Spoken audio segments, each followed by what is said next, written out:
From the woman who... Did he actually roll it The back? Trump administration will soon roll back Obama-era regulations on school 6 years ago. in an effort to increase options. The Trump administration... Wait, wrong one. will soon roll back Obama-era regulations on school lunches in an effort to increase options for healthy and appealing meals for our children. What? Which means things like flavored chocolate milk will be back on the menu. Here to break down all of that is the director at the Center for Progress and Innovation for the Independent Women's Forum, Julie Gunlock. Julie, good morning to you. No! No! No, they didn't! No, they didn't! No, they did not! No! This is a troll. They know it. They're all in on it. This is a troll. I switch. I want my opinion. Fox News is epic and based. This has to be a troll. This is a troll. It's an actual troll. We're getting trolled hardcore right now, right? Holy fuck. Famously, we remember during the Obama years, when these school lunch mandates were put out, that a lot of people complained, well, there's no taste to the food anymore, the kids won't eat them. But ultimately, they were trying to make sure that our kids ate healthier food, right? That's right. These reforms that went through in 2010, pushed by Michelle Obama, were well-intentioned, but in reality, kids were not eating the food. And we saw that there was a major food waste problem developing in some of these schools. Kids were taking their entire trays and throwing them in the garbage. One study said that 60% of vegetables, 40% of fruit was just being tossed. In one LA county, the school made an arrangement with a homeless shelter to give the food because they had so much left, because again, kids were not eating the food. So these reforms are just to give school cafeteria workers essentially more flexibility to make the food tasty as well as nutritious. It's such a tough problem, though, because obesity is a problem here in America. So I think Michelle Obama, her idea was to make school lunches healthy. Every parent wants that. And this is not a new problem. I mean, every parent knows it's hard to get your kids to eat vegetables and fruit, especially when they get a little bit older and they're going to school. So do you think this is the best solution, though? I mean, I don't know if we really want our kids to, just because they're not eating the healthy foods and healthy choices. So now we go back to pizza and hamburgers? Well, this is being cast as, oh, junk food's making a return to schools, unhealthy food. You know, we're going to go back to where ketchup is considered a vegetable, right. That famous case. But this isn't that. Look, the thing is there's nothing wrong with a child eating a corn tortilla or a flour tortilla. Some of the rules, for instance, taking out butter and salt. Now, I'm a mother of 3 children. I have to get my kids to eat vegetables. And I don't need a PhD in nutrition to know that if I put a little bit of butter and some salt on the broccoli, or I put a little bit. I don't know how many people are listening right now. I'm sorry, for non-white people. As a representative of the Midwest, okay? It's technically a lie when the other colored people make fun of white people for saying we don't season our food. We do. We just use butter, and then if you're from the Midwest, salt and pepper on everything. Okay? So if you have a plate full of food, at least in Nebraska, the salt comes out on everything, and then the pepper comes out on everything. And then you're probably buttering the fuck out of everything. That's our seasoning. a little bit of cheese, it's going to entice. Oh my God! Bro, at that point, don't bother with the vegetables. Like, I don't think, with all due respect, you need any more enticement, okay? Like, I finally decided to eat some healthy vegetables today. What do you got? Well, I got some broccoli here, smothered with butter and a queso dip. Like, okay, queen. Put a little bit of butter and some salt on the broccoli, or I put a little bit of cheese. It's going to entice them. They're going to enjoy it more. Mm-hmm. All of those tools were taken away from the school cafeteria workers, making it much harder to make the food appealable to children. Julie, do you really think a little butter is going to make a kid eat broccoli? Come on. No. No, I do. I meant yes. Yeah. Yes, Not I do. at school, but at our house. I give him a 10 out of 10. I'm sorry. I'm not sure now, Fox. I think it's epic and based and hilarious. Never mind. I see. It's a joke. It's all a joke. That's what it is. Okay, based. when the parents watching them. Okay, so these are some of the things that they apparently are going to do under these requirements. They will broaden milk options by allowing flavored, low-fat milk, which could include chocolate milk. Also will require that half of the weekly grains be whole grain rich, and will provide more time for gradual sodium reduction. So ultimately, are you saying that we may be taking half a step backwards, but ultimately more food will be consumed? Well, again, yes, I understand that obesity is a problem, but kids not eating at school at all is also a problem. And I think we also need to remember we need to give more control to the local folks, people on the ground trying every day to make appealable food for these children. And if they're not eating the food, that's a real problem. I also think it's important that we not forget parents should be more involved. Instead of relying on the school lunch program, more parents should be packing their kids a lunch. If you don't approve of what's on the menu, you should be packing your kids a lunch. We know parent involvement is one of the things that helps childhood obesity the most. I know some people rely on the school lunch program, but we know from the data an awful lot of people from very wealthy families, in fact, buy the school lunch program. I encourage people to get more involved in their children's nutrition. Hear, hear. All right. Julie Gunlock, thank you very much for The Trump administration will. What's her name? Julie Gunlock? I'm just curious if she died in COVID. Hold on. Is it Julie Gunlock?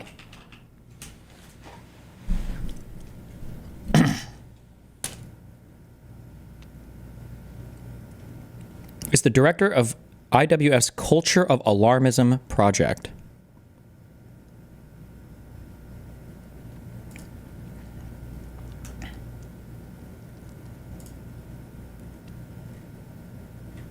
Wait, is this her? Did she lose all of her? Oh. Ozempic. I don't even know if this is her Twitter, though. Wait, no, yeah, IWF.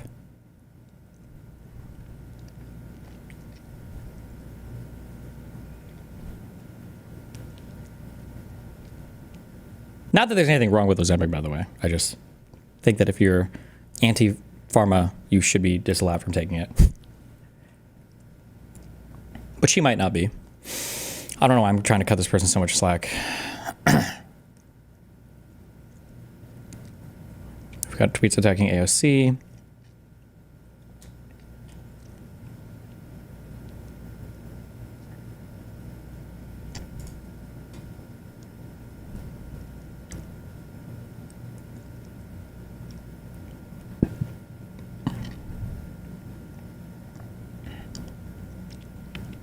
Are we sucking off Israel here with this one?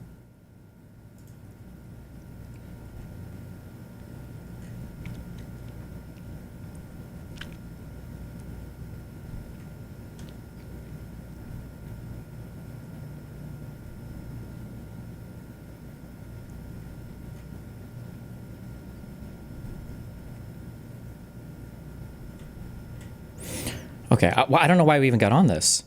Who wants to be first lady to the woman who already has the job. Michelle Obama has supported a plan that would reduce calories in school lunches. Well, now there's some kids that are criticizing that government program on new school lunch regulations. And as Cheryl Atkinson reports, a popular protest video is now burning up the internet. Remember, these are the same people that would excoriate you for citing Greta Thunberg or whatever for fucking anything because she's just a stupid fucking kid and you shouldn't listen to anything. By the way, they're right. Since when the fuck do we listen to kids on anything? They're kids, definitionally. We don't listen to them. If we were to take orders from kids on what to eat for fucking lunch, Dairy Queen would be the most profitable company in the United States. My friends are at the corner store getting junk so they don't waste away. They borrowed the hit song We're Young, but wrote their own lyrics to voice their complaints. The YouTube video was produced by high school students and teachers in Kansas. It shows volleyball players collapsing and students stuffing their lockers with junk food. Their message, they're hungry. Well, this is a great product of some small town students and their teachers. Tim Hulskamp is their congressman. He's also concerned about new school lunch guidelines that limit calories in school meals. For kindergarten through 5th grade, it's 650 calories. 6th to 8th grade, 700. And 9th to 12th, 850 calories. Grade? Wait, what? Oh, no, wait, I'm so sorry. This is for a single meal. I'm so sorry. I was thinking for your total daily consumption. For lunch, I was thinking total daily. I was like, no way. Wait, for lunch? Wait, this is probably fine. 850 calorie lunch for so I mean, if you eat anything for breakfast, and you can easily eat enough at dinner. Decisions about the lunchroom should be made. In school meals. For kindergarten through 5th grade, it's 650 calories. 6th to 8th grade, 700. And 9th to 12th, 850 calories. The decisions about the lunchroom should be made there, should be made with the parents in the school district, not some bureaucrat in Washington, D.C. The new rules are the first major overhaul of school meals in 15 years, pushed by First Lady Michelle Obama. We're going to dramatically improve the quality of the food we offer in schools. Schools also have to serve more fruits and vegetables, less processed food, and Terrible. Could you imagine, imagine how crazy you would be for pushing back on something that just makes you healthier. Good idea. 1 in 5 kids in America are obese, and you see the reaction, and you're just like, what is wrong with you? What is wrong with you? Imagine hearing this news and thinking, oh, for God's sake, Trump's making our kids fitter, healthier. This is disgusting. This is why I hate the man. This is why you shouldn't be president of the United States. And that's literally what some of them are doing as they foam at the mouth. And again, my message to my liberal friends, do you know what would be really empowering for you, for your mental health, for my mental health, for all of our mental health? If you just heard a campaign like this and you went, you know what, that's a good idea. I agree with Donald Trump. I agree.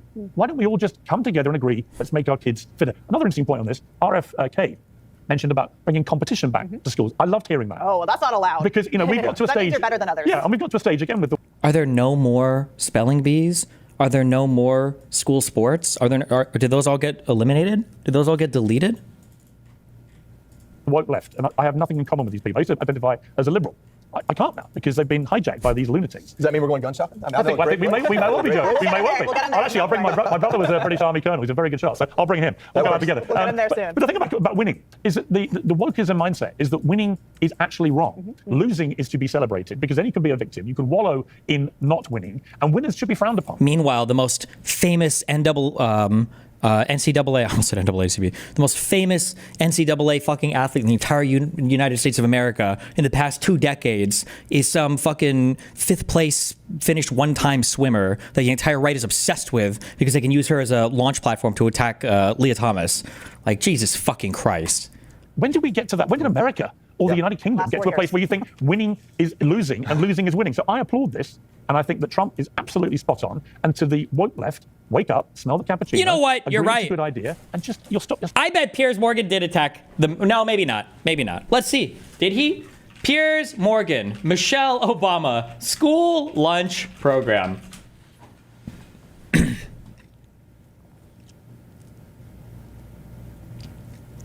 Piers Morgan has been a vocal critic of certain aspects of Michelle Obama's Healthy, Hunger-Free Kids Act. What did he say? Show me. Wait.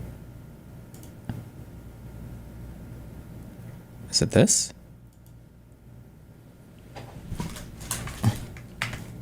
I don't understand how the... Nope. It's not in here, right? I'd already clicked this one.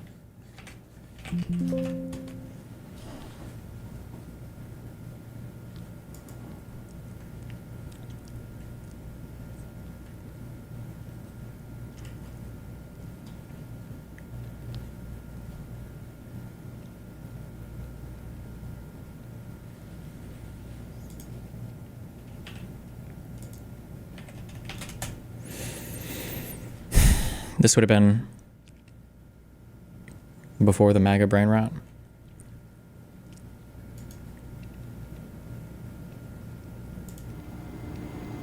My name is Amanda, and I smoked while I was pregnant. Damn. My baby was born 2 months early and weighed only 3 pounds. Damn. This is the view I had of her in the NICU. My tip to you is speak into the opening so your baby can hear you better. Damn. Déjalo a tu manera. Llama al 1-877-822-6669. Who is this ad targeted towards? That they're reading it in Spanish after the lady spoke English. Visita tobaccofreeflorida.com. Michelle Obama has some words of wisdom for the Duchess of Sussex. In an interview with Good Housekeeping, anything. This is not at all about the article.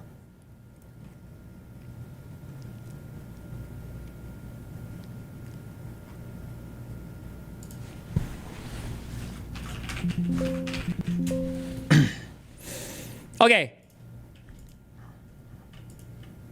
I don't care about this. I don't care about this. I don't want to watch the rest of this. Oh, Politico. So this should have been nice things, right? Cells hyperventilate. Wait.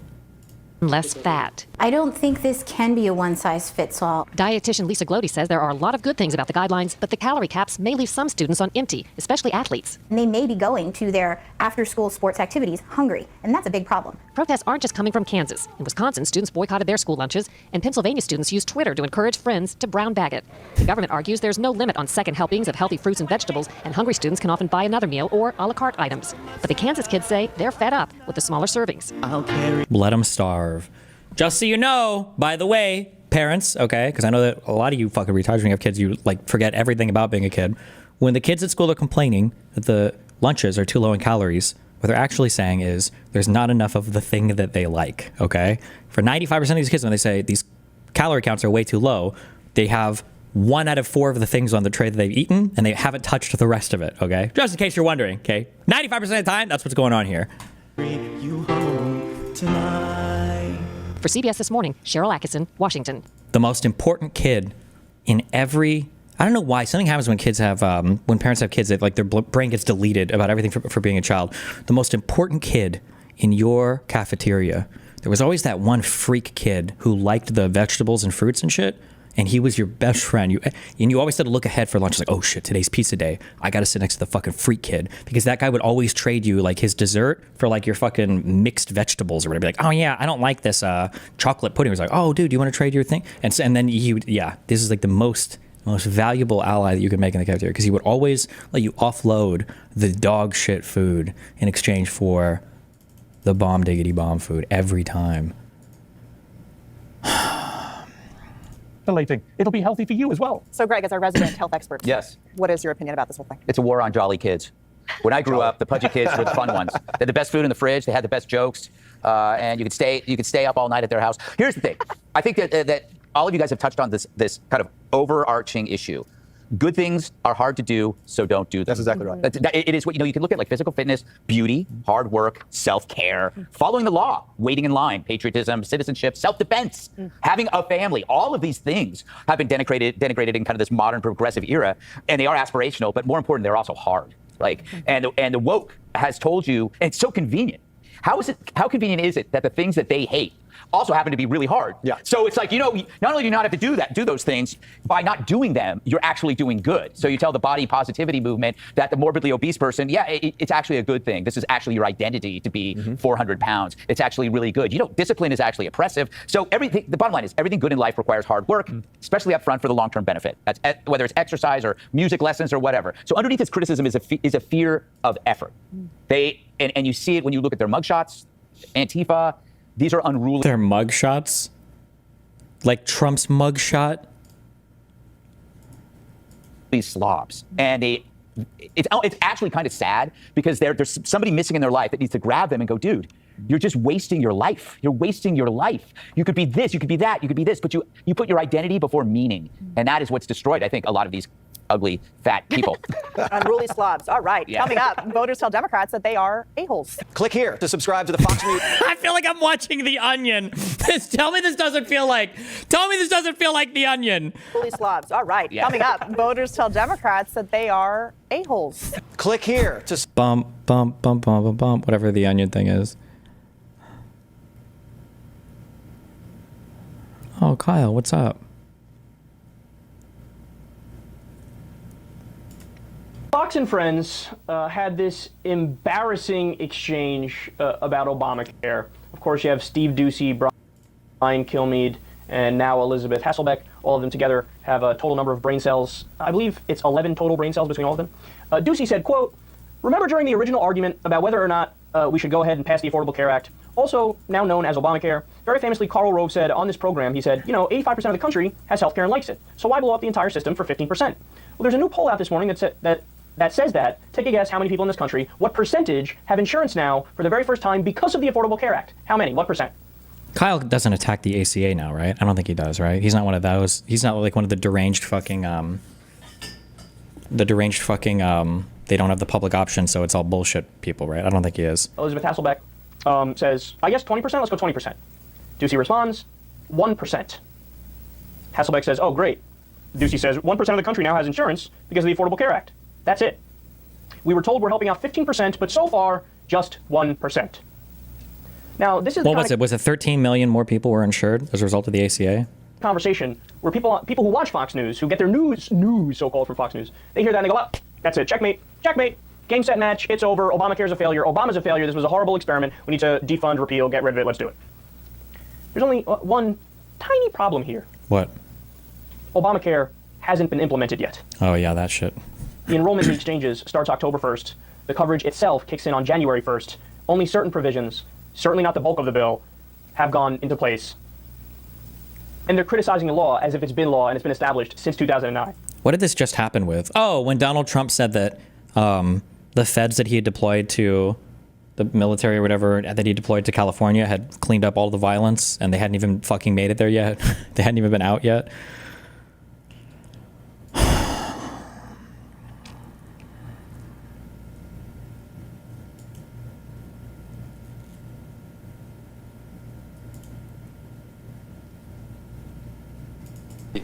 This is related. Obviously, it's public health, but the EPA is going to rescind or moving to rescind this this endangerment finding on carbon dioxide and greenhouse gases. That basically saying that trace CO2 is not a danger to public health. I mean, you had to connect quite a few dots with some questionable science to get to the point where, I mean, it doesn't cause smog, it's odorless, it's colorless, it's trace, we exhale 10 times the amount.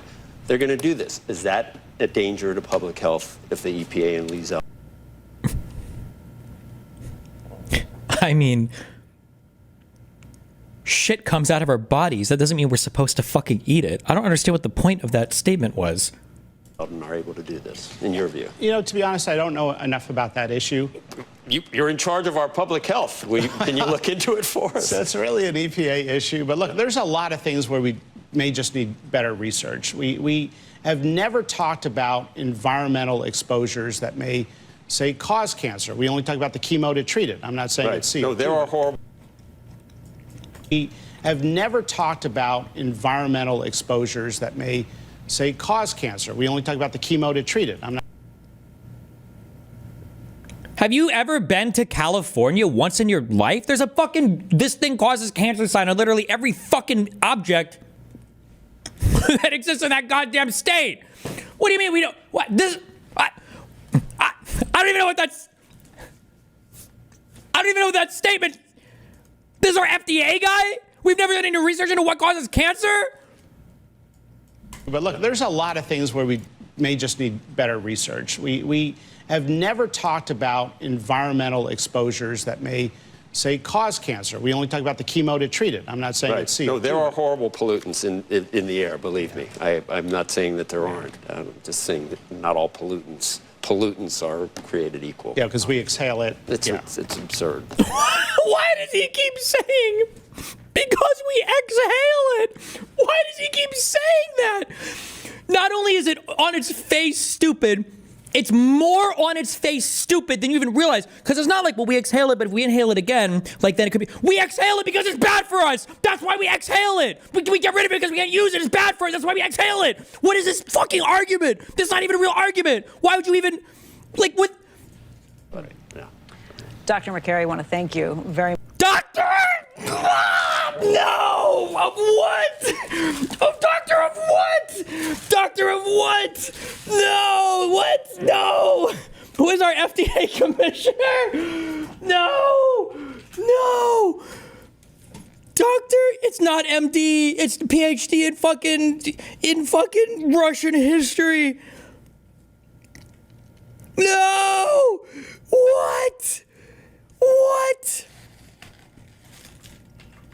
This MPH means he's got an even bigger specialty in some shit. He was a surgical oncologist! This guy was a surgical oncologist. We don't study anything about what causes cancer.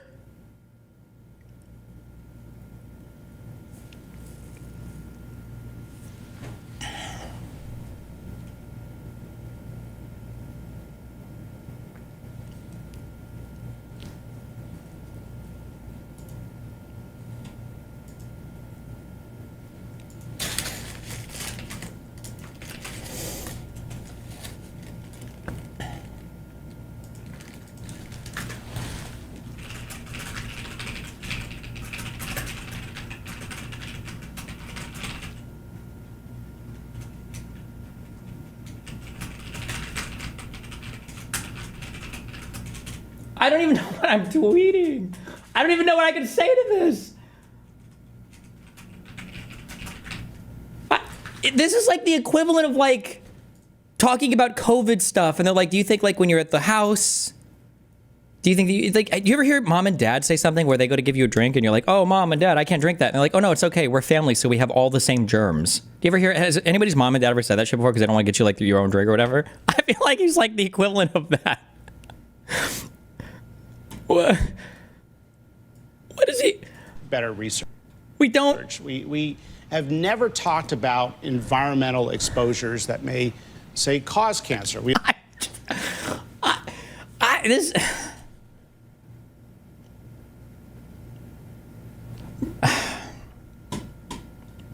Don't show me this every time. We're fucking cooked. On which thing now? If they can spy on President Trump, they can spy on you. Who was doing the big Palantir list building thing?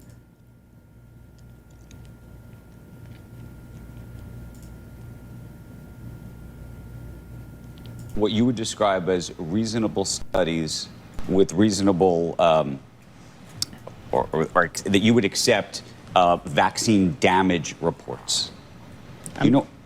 You just described this idea of vaccine damage. Vaccine injury. Right? Vaccine injury. Yeah. And I guess my question is anybody doing any meaningful studies that you've seen on that actual topic? No. Yeah. So the HHS and the NIH are starting to look at that because hundreds of thousands of Americans have described vaccine injury. I personally know of some cases. I know of one friend who lost a parent from the COVID vaccine. I'm not saying that's a contraindication. I'm just saying. What? That sounds like a pretty big one if it's killing people. There were some complications, right. And when you blow them off entirely and say, look, it's 100% safe and effective, you alienate but part of the public. You can rule out certain things. I mean, spike proteins don't last forever. Messenger RNA doesn't. Can we say definitively it isn't reverse transcribed into your genome? It doesn't last. The half-life is very quick. It's not around for a long time. These spike proteins, can't we do a study to rule out some of the conspiracy theories about it? Yeah, and I think the bigger question is, what is the clinical outcome? You can find trace amounts of things, of almost anything. Newborn today will have almost 200 synthetic molecules in their umbilical cord, right? These are from the environment. They call them forever molecules. And by the way, we're very interested in environmental health and chemicals and the food supply. It's a big priority in this administration. But yeah, we could benefit from some better studies. I think people think that we at the FDA commission our own studies. We don't. We review applications and we try to make determinations to the best of our ability. And we're trying to get rid of the idle time. Why do we do these studies where we sit around and wait for the clinical endpoints and then submit a gigantic application with manufacturing information? We can use that idle time to review the manufacturing application data before we get the final endpoints and then get the final. Why would you spend time and resources reviewing all this shit when most of these don't even pass all of your clinical trials anyway? What would be the point of that? Final endpoints as a supplement and make a decision in a month instead of a year. But for example, what do you make of like the measles outbreak that's taking place in this country? It happens. Yes, Who I cares? think you were on vacation when I came on last time. We talked about measles for maybe a long quarter, time. For a long time. I'll leave it alone. He gets a lot of time off. I don't know. But your agent is like a god. The best way to prevent measles is through vaccination. Now do a retarded little fucking smirk so that the audience knows that you have to say that. And you've just been told by somebody that you have to say that, but you don't actually fucking mean it. Please. I'm about to fucking shoot the biggest fucking hottest load of all fucking time. There you go. You subhuman fucking piece of shit. Get me the fuck out of here. No more Fox News! No more Fox News! No more!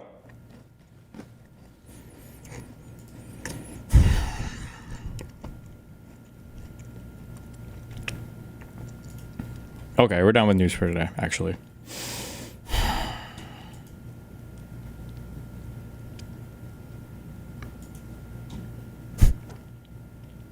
Let's finish Cenk. Claim is the Republicans only care about the rich and everything else is a mirage. Oh my God. Can he actually do a whole topic where he's just shitting on Republicans? Can he really? Will he make it? Will he make it? How are you? Hey. Nice to meet you. Nice to meet you. Normally do. All right. Now, You're not going to believe me when I say this, okay? But I need you to trust me on this. I need you to come with me on this. I need you to trust me. It's like you should have trusted me on CrowdStrike, like you trust me on our United Healthcare Pride today, okay? I need you to trust me on this.